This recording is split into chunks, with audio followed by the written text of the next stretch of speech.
bonso bweni na lusansu lweto mwana Kongo tegani kabaka mpova binda mene mkutisonga itina muno kumbwa melukombo mayala ngena mulupila lopuma tambo ntsaku bambuti baya yenge keno mutatu kya mase ingeta bo mesanu toko pesa bayenge mingi na bande konyoso ninga nyoso epa bino bozwami na ngonga oyo epa wapi bino bozali kolandela na pututo na moyi to pesi bino bayenge mingi epa bino bozwami na ngonga oyo toko pesa lisusu bayenge mingi na bande konyoso oyo bamesali kolanda emission na biso bukongo Kongo deto partout bino bozwami na mokili mobimba atuka toko pesa bino bayenge mingi epa wapi bino bozali na ngonga oyo toko pesa lisusu bayenge mingi na bandeko na biso oyo bazali na prison ndolo pe na prison makala pe ba oyo bazali na bisika oyo bamemi bango na ba province bisika wapi bazali atuka toko pesa bino bayenge mingi toko senga na bino courage mingi pa bino bozali balobi butu ata eumeli suka tongo ekotanaka na yango toko pesa bino bayenge mingi pe toko senga na bino courage epai wapi bino bozali na ngonga oyo bayenge mingi na bandeko nyonso en général et pas wapi na mokili mobimba et pas wapi bino bolandaka vraiment sérieusement émission oyo yango tokopesa bino so bayenge mingi pe matondo mingi na kolandaka émission oyo et pas wapi to ya koteya mateya ya obiso ya Bukongo to mateya na biso ya nzela Kongo na yango bozalaka toujours attentif ne to mesana koloba parce que et pas wapi awa bokozwa mayele awa et pas wapi to ya koyekola et pas wapi to ya koteya na yango bozalaka toujours attentif na émission la biso ya Bukongo Kongo. Alors sans plus tarder nini to na mukolo lelo tomate ya nini to na mukolo lelo. Alors na mukolo lelo mate ya toza nango esa na Kongo de toté mais ezali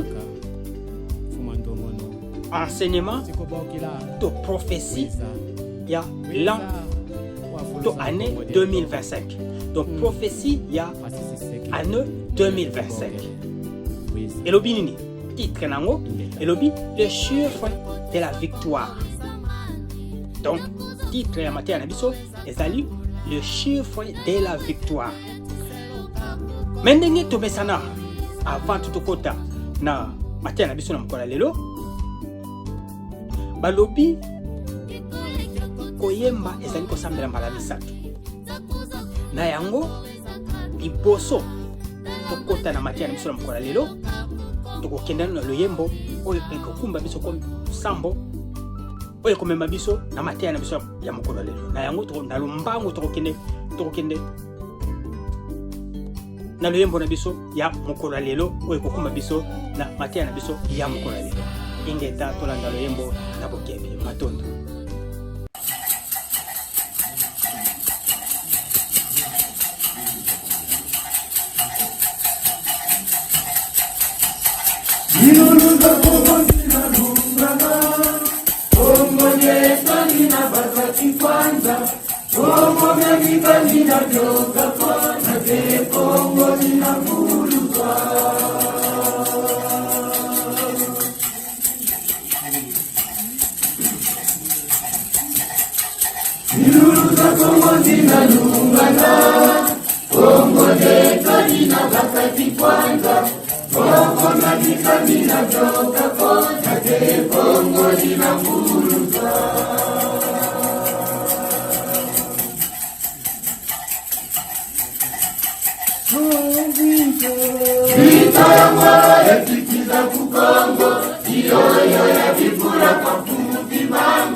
ingeta sai tondi na motema na kanisi bisoni soto landa loyembo kitoko ba melodi kitoko etoko zongisa su matondo mingi na bambuta pe bayaya oyo toyemba loyembo oyo to ba choral oyo toyemba loyembo oyo matondo mingi na loyembo oyo pe na mateya kitoko oyo ezali na kata loyembo oyo pe na ba charme nyonso na ba melodia kitoko en tout cas matondo mingi.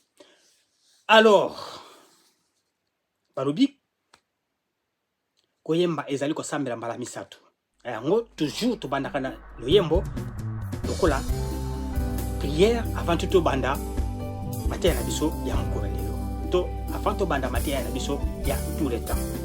Alors ndenge tolobaki mateya na biso mokolo lelo ezali le chiffre de la victoire.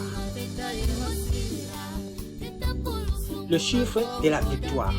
Alors, le chiffre de la victoire, mais na kati ya mateya oyo ezali prophétie ya année 2025. Prophétie ya année 2025. Nini ekoleka na année 2025. Nini ekoleka na année 2025. Alors, nakanisi mokili mobimba na ba religion nyonso na mangomba nyonso bateyaka koya ya mvuluzi na bango. Soki na christianisme bazelaka Jésus Christ. Soki oke na islam bazelaka mvuluzi na bango. Soki oke na bouddhisme bango pe bazelaka mvuluzi na bango. soki oke na hinduisme bango mpe susu bazelaka mvuluzi na bango et idem soki oke na judaïsme bango mpe bazelaka mvuluzi na bango. Alors chaque mangomba ezozela mvuluzi na bango. Biso mpe bato mwindu na religion na biso nzela Congo to na Bukongo tozelaka mvuluzi na biso. Mais pourquoi kozela mvuluzi? Chaque race à bateau, chaque peuple, ceux qui écoutent la souffrance, et bungi, na busolo, la culture na bango, to na religion na bango, na bonzambe na bango, alors mokili ya molimo etindela bango sauver, oya kozongisa bango na nzela malamu. Chaque race ta se souffrir, ça n'a pas de difficulté. Ça n'a éperlement. Donc il a molimo et tinde ka bon musuki. Vulusi pour ya ko song sa bango na nzela na bango. Alors biso peto kota na souffrance na bo wumbu na bo bungi. Ya ngo mokili ya molimo et décider etinde biso vulusi na biso pour ya ko song sa biso na nzela malamu. Et chaque changement de période, chaque changement de période, le coup là, tout ça là qui est la période de poisson, le coup ici la période de verso, changement, bouleversement, il y a système. Il y a un aussi quoi, bison voulu si na bison fois il y a un coco de bison na système ou asika. Nango voulu si na bison, yewana wazali na bison, oyo azoko kumba bison na période de verso autocote ici quoi. Donc yende si quoi mutoye, auto solo bila. Vulusi na biso amemili biso bamate ya oyo tusali na yango oyo tozolobela mokolo lelo le chiffre et la victoire. Ba oyo bayebi asine zodiacal bango bato bayebi ko décoder ba signe zodiacal bayebi ba makambo oyo tozokoloba mokolo lelo. Donc décoder ba chiffre oyo tokolobela mokolo lelo oyo tobengi le chiffre de la victoire. Donc oyo bayebi ko décoder ba chiffre ba oyo bayebi ko décoder signe zodiacal on ne peut pas comprendre tout pour comprendre makambo to kolobela na mokolo lelo. Alors période nini otozali sikoyo ko bato bele bayebi te ke mokili oyo ekonzamaka na mokili mususu ya molimo. Alors planète Terre ekonzamaka na planète Sirius. Donc ce que na signe zodiaque, na signe zodiaque, comme on a que na signe zodiaque, tu as la 12 constellations. Alors on a 12 constellations, chaque constellation est ça la cas. Tour ya ko gouverner planète Terre. Donc tout ça là qui na tour ya poisson, si ko to comme na ya verso qui na timaza. Tour ya poisson et ça les 2000 ans. Donc depuis l'an 0, christianisme est régné, qui te comme l'an 2000, tour ya poisson et sili. Donc quand ici on a tour ya qui na timaza. O babengi na français verso autokoti sikoyo. Donc autokoti sikoyo na tando ya kina timaza. Tando autokoti, to temps autokoti, période autokoti et qu'on dirait sous 2000 ans. Après 2000, ce qui est vidé, période de sous Kobana. Et qu'on dirait sous 2000 ans. Kakandengwana. Donc, bah, oyo, bah, tanga kato ba yebi ba signe zodiacal, ba yebi constellation zodiac, ba ngo ba yebi ba makambo oyo, ya moto solo, oyo tokolobela lelo. Na yango, tozalina depuis l'an 2000 na lobaki to kotina tando kia kina kimazo na période ya verso. Alors depuis 2000 ti 2025 période wana nyos zalaki to ezali période ya transition. Donc depuis l'an 2000 to komaki na l'an 2000 donc 1999 to kotina l'an 2000 pendant l'an 2000 et 2025 ils allaient période de transition. Alors transition est aussi dans l'an 2025 donc na année 2025 na yango pour moi natseni a prophétiser to a saleli biso ba détail ya événement oyo koleka depuis l'an 2000 et tant to comme na l'an 2025. Donc pour moi natseni a prophétiser to a détailler biso a saleli biso ba détail ba événement oyo koleka depuis l'an 2000 tant comme na année 2000 et tant comme na année 2025. Donc période oyo ya moto kolobela. Alors tant comme na l'an 2000 juste pour moi na balobi to koti na période ya Timasa.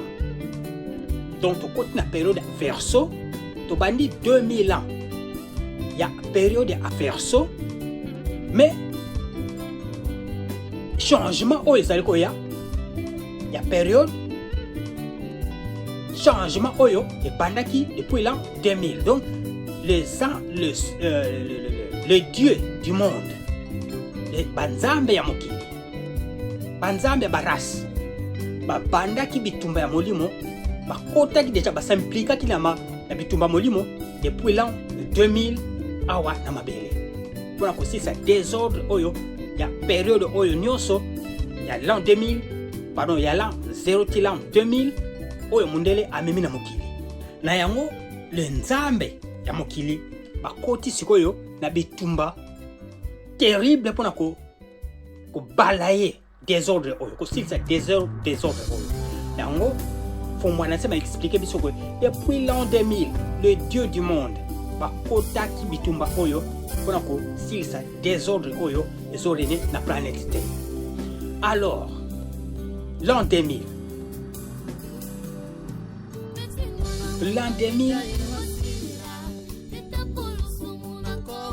ebandela makambo nyonso yango sikoyo toko déchiffrer ba chiffre o apesi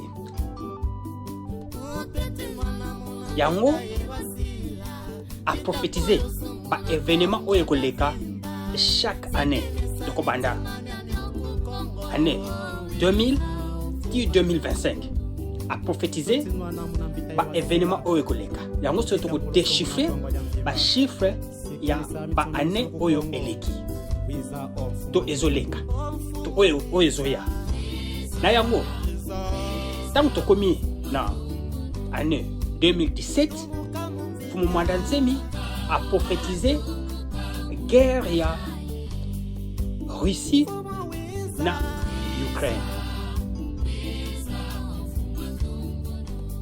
Tango to komi na année 2017 oyo tozolobela sikoyo yango a prophétisaki guerre ya Russie na Ukraine. Biso kutu ide kutu teke guerre koya na Russie. To guerre ekubanda na Russie na Ukraine. Ide kutu te. Mais ye déjà c'est à prophétiser depuis 2017.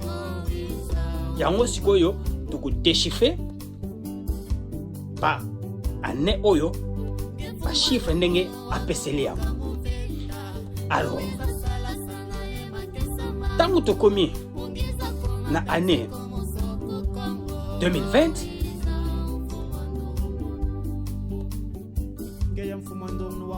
fumu Mwandanzemi alobi nini 2020 pona Bukongo 0 eza chiffre net. Donc sotolobi 2020 donc 2020 ezali lokola 2 0 2 0. Donc ce qui te compte ba 0 mi balonate et comme lokola chiffre 4. Donc 2020 ezali lokola chiffre 4. 2 plus 2 et puis 4. Le tolongo li 2 0 et puis chiffre 4. Alors bi chiffre 4 ezali chiffre. Il y a sacrifice, il y a souffrance pour la purification. ezali période ya 40 jours na désert, 40 jours ya jeûne, 40 jours ya sacrifice, ya purification. Donc, le chiffre 4 sur 40 ezali période où mutu ko se sacrifier, ya jeûne pona komi petola, pona purification. Donc, chiffre 4 2020, chiffre 4 ezali période oyo ya sacrifice, ya purification. Bref, ezali période oyo yo epai wapi Covid eye pona ko changer, ko bouleverser système ya mokili. Donc voilà ndenge makambo ezo changer. Covid eye, épidémie ya Covid eye pona ko bouleverser mokili, système ya mokili. Donc nyonso wana ezoleka na période ya kobanda 2020 ki 2022. Donc période ya sacrifice pour la purification et puis ko bouleverser le système ya mokili. Donc chiffre 4 ezali chiffre ya sacrifice. Yango siko pesi lokola année 2020. Topusani tokomina année 2022. Ndenge oto expliquer donc soki tobandi kotanga na 1 du 9 biso tobandaka na bukongo tobandaka na 0 tina 9 tobandaka na 1 tina 10 ti na ndenge babindele biso tobandaka na 0 tina 9 donc obandi 0 1 2 3 4 5 6 7 8 9. Mais la bamindele babandaka 1 2 3 4 5 6 7 8 tina 9 10. Biso na Congo tobandaka na 0 1 2 3 4 tina 9. Alors surtout 2022 et puis sur le coup là 3 chiffres. Bah 2007 égale 6. Donc 2 plus 2 plus T 3 fois et puis chiffre 6. Donc chiffre 6 ezali chiffre ya to signe ya nza dikulusi. Nza dikulusi signe ya ta oyo mutu azoko manifester misala na ye. Yango justement pour mon ansema atolobake auto expliquer biso ke tant to comme na 2022 voilà guerre ya Russie na Ukraine yeko sala donc mundele abandi ko exprimer misala na ye. Donc voilà na bukongo ndenge totangaka ba chiffre. Alors pour moi na tsema lobi nini alobi na moyen âge na antiquité na kala ba mage to ba prophète babandaki ko utiliser numérologie to ba date ya année to ba date ya naissance pour na ko prédire ba événement oyo ezali koya, pour na ko yeba ba événement oyo ezali koya babanda ko utiliser ba chiffre ya année to ba chiffre ya date de naissance. Donc c'est très dangereux ya ko exposer date de naissance na yo parce que mutu oyo aza ko fungwama akoki koyeba étoile na yo, akoki ko décoder étoile na yo na yango ne todoloba ba mage to ba grand prêtre babanda ko utiliser ba date de naissance to date ya année pour na ko prédire to ko prophétiser pour na ko yeba ba événement oyo ezali koya liboso. Donc babanda ko décoder ba date bana ko décoder ba date ya année to ba date ya naissance. Donc oyo yango azoko limbola biso ba événement oyo ekosalama depuis 2000 ti 2025 na yango pona ko limbola matière na biso malamu toko kende na kotanga ye moko fumwana tsemi ndenge akomeli yango kuna toko yoka ndenge ye moko a expliquer yango na bosembo nyonso aprende siko tokozonga toko limbola lisusu etikali na yango toko kende na lombango mingi kotanga ndenge a expliquer yango donc to landa na bosembo parce que ngape na ko sala erreur ya elobeli mais tango oyoki yo moko na mato ndenge a limoli oza na compréhension malamu par rapport wanga ndenge na expliquer. Donc voilà to landa na bokebi ndenge a expliquer to kota na kotanga na lombango mingi to kota na kotanga comme ça to yoka ndenge moko a expliquer matondo. Le chiffre de la victoire. Dans l'Antiquité et au Moyen-Âge, pour prédire certains événements, le mage utilisait numérologie, des dates de naissance, d'années, etc.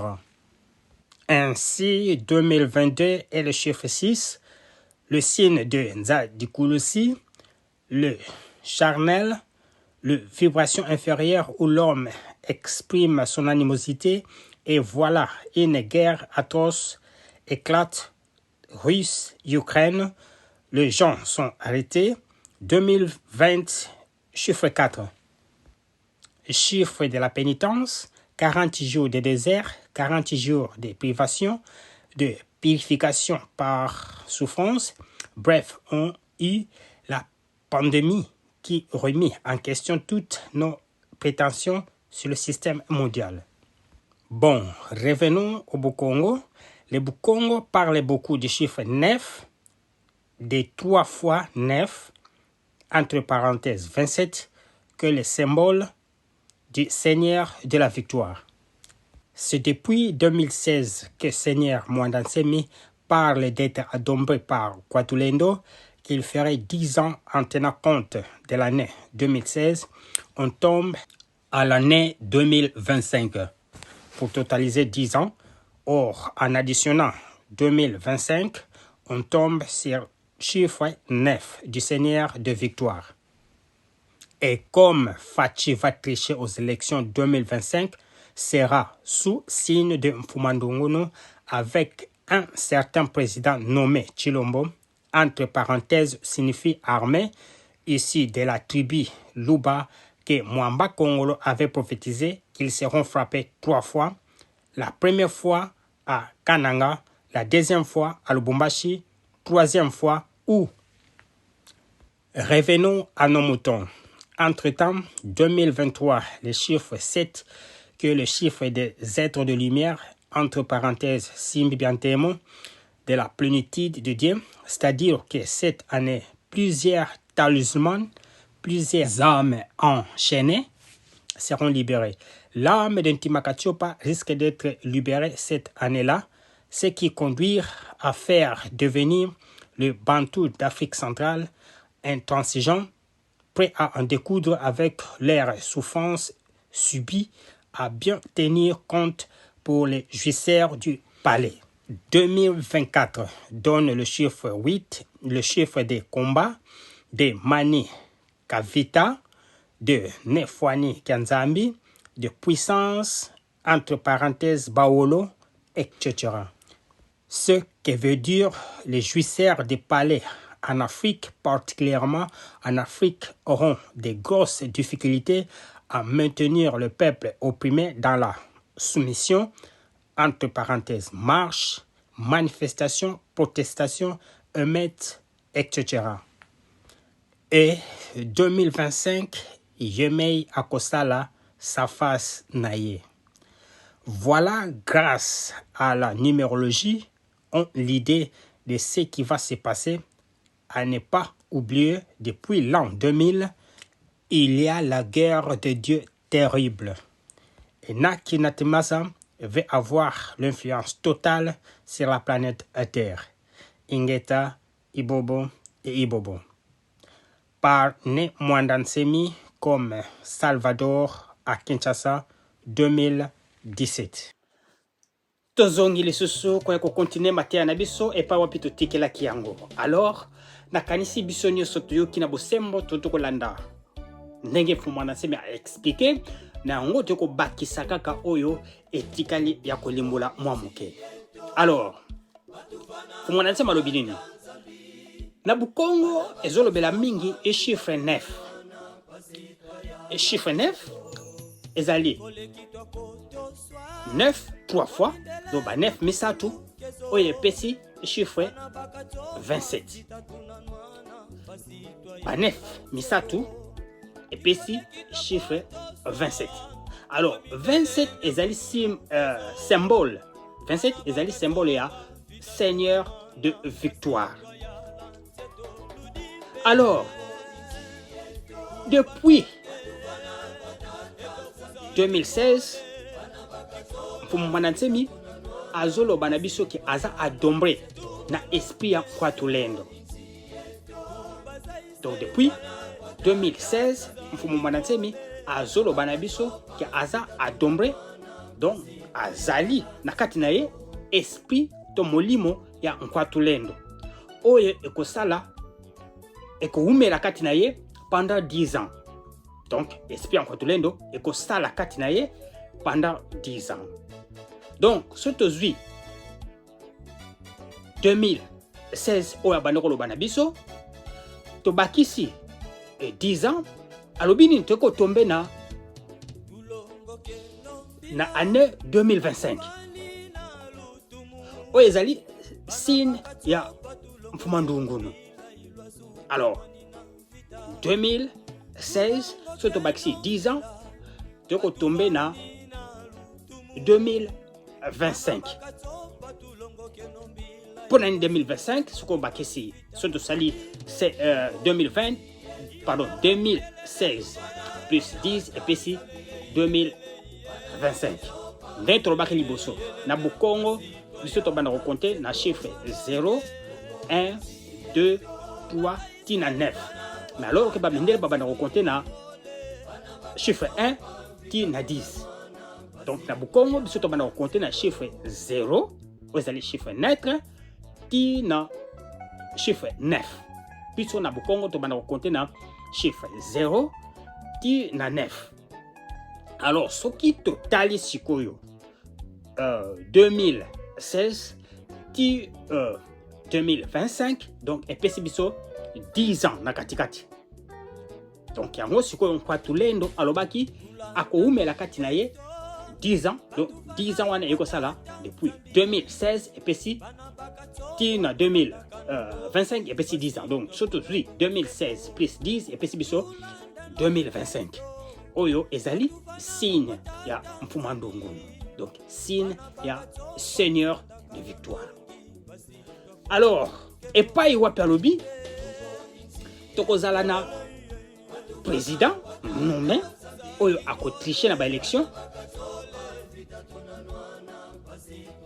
Donc ba élection oyo salama to ekosalama na 2023 soki ekosalama président Tshilombo akofraude ba élection akozala wana ti 2025. Donc bosala oyo nyonso bokosala ba opposant bo protester bosala ndenge bodingi, mais Tshilombo akofraude akotricher na ba élection ti 2025 akozala wana. Mais oyo eza très dangereux ezali nini? Parce que eza déjà prophétisé. Eza déjà prophétisé na prophète Congolo que baluba bakozala frappé 3 fois. Eza prophétisé na prophète Congolo que baluba bakozala frappé 3 fois. Première fois ezalaka na Kananga, deuxième fois na Lubumbashi, mais troisième fois à Lobi ezala bakozala frappé wapi. Donc eza grand message oyo bande ko na biso baluba faut ba zwa yango au sérieux. Boza na pouvoir mais boza boyeba ke boza prophétiser ke boza la frapper 3 fois. Première fois ezalaka na Kananga, deuxième fois ezalaka na Lubumbashi, troisième fois ekozala wapi. Bino mo bopé sa réponse. Donc bozomona ke fumwana nsebi apesi biso ba détail ya ba événement oyo koleka. Il faut osala préparer na ba événement oyo. Na yango biso toza na nzela Congo eza era ba masekite eza ba période de distraction te. Il faut vraiment ko bongama pona ba événement oyo ezali koya et ko prévoir bande ko na biso surtout bande ko na biso baluba soki moye ezali tango zozokota na 2024 na fin ya 2024 kanga bisaka no place osali zonga na mabele ya bakoko na yo paro kanga bisaka place osali zonga na Kananga to na Mbujimai boza prévu oh ba bisaka bisote mais boza prévu. Alors il est temps pour na baluba oyo bazali na mabele ya bapaya to bengi yango mabele ya bapaya parce que so ozali na Bandundu ozali ozana mabele ya bata Bandundu, so ozali na ba Congo ozali na mabele ya ba Congo, so ozali na Équateur ezali mabele ya ba ya pan Équateur ya Bangala, soki ozali na Kananga ozali epana yo muluba, so ozali na Mbujimai ozali epana yo. Donc voilà pona ko limbola mwa moke appartenance ya mabele na ba tribu o tozali nango. Tozala ba tribu ya baluba, tozala ba tribu ya Bangala, tozala ba tribu ya ba Congo, tozala ba tribu ya Bashwalili. Chaque tribu ezali na mabele na yango. Donc yango tozoko limbola pona muta zala na connaissance soto lobi ke baluba bazonga na mabele na bango ezali tribalisme te, mais ezali pona protection ya mabele na bango. Mais ndenge totoloba ezali déjà prophétisé que bakozala frappé 3 fois le prophète Congo. Et le Liboso, faut comprendre que Chilombo, président Chilombo, azalaki président moko nommé. Azalaki président moko voté na peuple, mais azalaki président moko nommé. Oyo eza secrétaire mutuno soye bien. Que azalaka voté mais azalaka nommé na Hippolyte Kanambe. Donc ezali suivi ya gouvernement ya Hippolyte Kanambe ya Rwanda ozo continue. Donc eza secrétaire mutunyo saye bien. Alors 2023 alobinini année 2023 et ça le chiffre 7. Donc 2 plus 2 4 plus 3 et puis chiffre 7. Alors chiffre 7 ezali chiffre ya ba êtres de lumière. Donc chiffre 7 ezali chiffre ya ba être de lumière. Donc année oyo tozali 2023 ezali année oyo ezali kotambusama na ba être de lumière, donc ba ange de lumière. Alors alobinini ba âme ebele te pe ba âme ebele pe ba talisman ebele et kozala libéré na année oyo. Ba âme ebele oyo kangama, voire même âme ya Afrique, donc molimo ya Afrika oyo ekangama na bamendele o ba bomba epai ba bomba yango eza lié moko secret o bakanga ame wana ekoki kozala libéré na année oyo parce que ezali année oyo ba être de lumière bazali ko travailler na année oyo. Alors ezali très bon na ba tout nyos oyo bazosala purification to bazoko sambre na bosembo ba ame na bango ezala libéré. Donc ezali année moko malamu pona mutu nyonso ami pesa na losambo po azala libéré. âme na ye ezala libéré. Alors on a ça conseil surtout na ba chrétien oyo bazali baptisé na christianisme oyo bazwa ba kombo ya ba chrétien esengeli na bino bosala effort année oyo bo détruire ba baptême wana bo détruire ba kombo to bolongola ba kombo wana ya ba christianisme po ba âme na bino ezala libéré bozongela ba kombo na bino ba africain. Donc il faut qu'on détruire ba baptême wana parce que milimo na bino ezali ko kangama na monde ya bamindele sans le savoir kozanga koyeba. Donc oh nyonso azwa baptême na christianisme to na islam, il est temps à se débarrasser de ba baptême wana pour âme na ezala libéré. Oh nyonso za na kombo ba musulman aza na kombo ya ba chrétien, il est temps kolongola ba kombo wana pour âme na ezala libéré na année au parce que ba être de lumière bazali ko sala na année au donc ndenge fuma na sema odoloba ba talisman ebele ba milimo to ba âme ebele ekozala libéré na année oyo pe âme ya Afrique ekozala ekoki kozala pe libéré na année oyo. Donc année oyo tozali signe to symbole ya lumière to epesi biso numéro 7 donc chiffre 7. Alors 2024 année prochaine 2024 alobi nini alobi 2024 epesi biso chiffre 8 2 plus 2 epesi 4 plus 4 epesi biso chiffre 8. Alors chiffre 8 ezali symbole ya combat to eza chiffre ya combat ezali chiffre ya combat ya mani kavita de kifuani kya nzambi. Donc chiffre de combat de mani kavita de nefuani kya nzambi de puissance baolo. Alors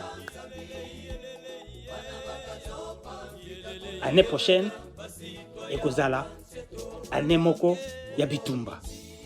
Mais bitumba nini fuma na nse balobi 2024 ezali année ya bitumba.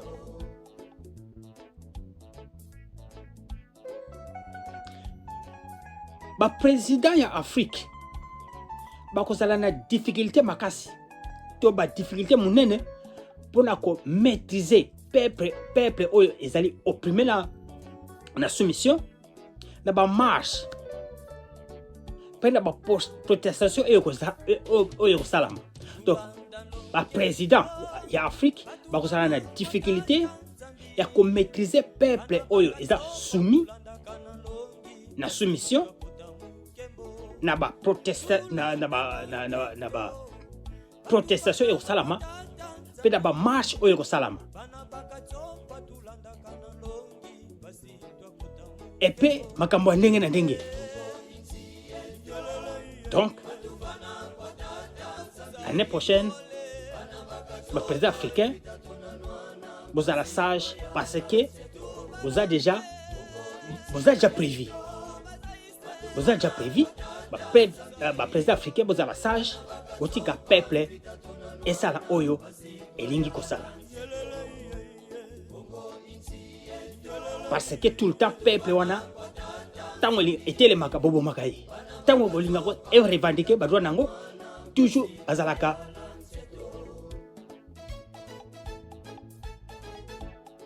na ba difficulté. Alors année prochaine vous allez na bino maman na problème pour la maîtriser peuple wana à bon entendeur et sali. Alors toyena 2025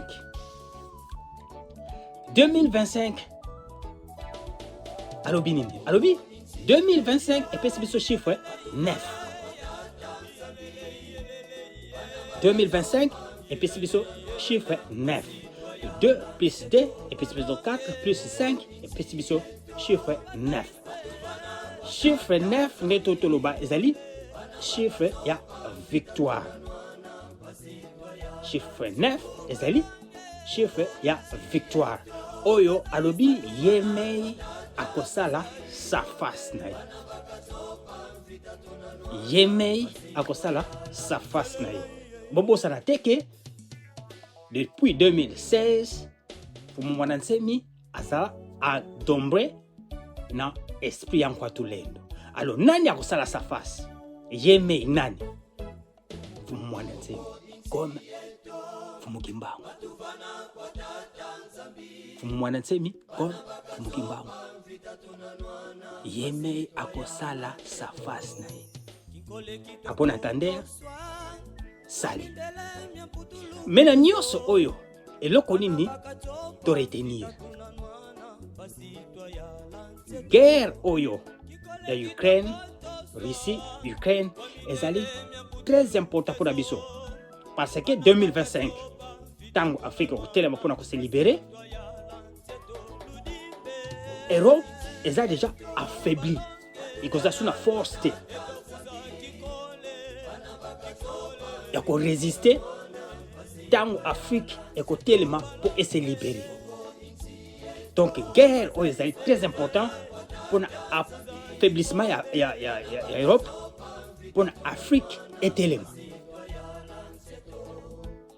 na yango to sepela biso bafricain pour bitumba oyo ezoleka ya Russie na Ukraine pour affaiblir Europe pour epesa biso avantage ezali pour avantage na biso pour tant totelema Europe ekoka ko maîtriser biso te pour la libération na biso alors naza penza na mingi te na commentaire mingi ta kopesa kaka nazo senga na bato nyonso oyo bakozwa message oyo ko panza yango ko partager po message ekwela mutu nyonso na mokili epai nyonso biso tozwami na yango soki na komi wana en tout cas maloba nanga masuki bongo ingeta ibobo lusala muyenge